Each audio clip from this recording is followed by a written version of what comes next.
Та бол таны сэтгэл хөдлөл, таны бодол, таны туулсан туулал биш.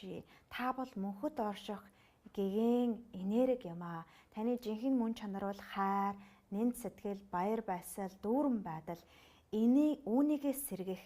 Бид нар заримдаа trauma эдгэх гэж байна, хүн туслах гэж байна гэд шалтгааныг олж өгөх гэж байна гэд дандаа болохгүй зүйлийн, чадахгүй зүйлийн гэмтсэн байгаа гэж бодоод байгаа тэр гэмтэл рүү таагүй тэр дурсамж руу чиглүүлэх гэдэг.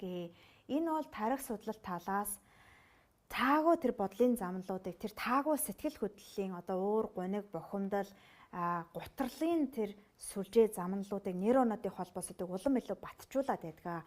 Тэгэхээр юуг батжуулна, юуг идэвхжүүлнэ тэр нь илүү автомат болж хувирдаг.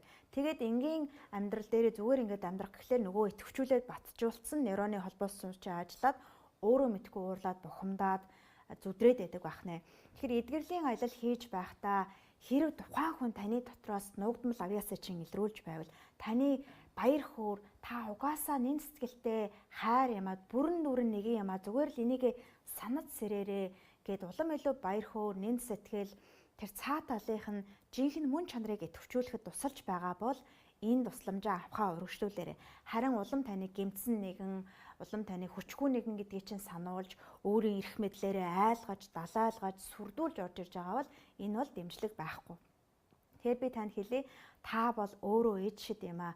Ямар арга зүйд итгээл эд шид гэж итгэх нь энэ нэг надад тохирно гэж итгэх нь тэр чинь л тохирно. Ингэхдээ та заавал бурууг нь засах гэдэг биш. Харин гэгээн дүрийг чинь сануулдаг, бүрэн бүтэн гэдгийг чинь тэр сануулдаг арга зүйдээр илүү их татагдаж орж ирээрэй гэж хэлмээр байна. Энэ нь танд шинэ холбоос, шинэ мэдээлэл, шинэ энерги, шинэ бодлуудыг өгөх болно. Тэгээд аяар таны цэлмэг тэнгэр шиг тэр гэгээн дүр чинь тодроод бүрэн дүүрэн нэгэн гэдгээ засах хэрэггүй. Угаасаа бүтэн нэгэн гэдгээ мэдрэх болно.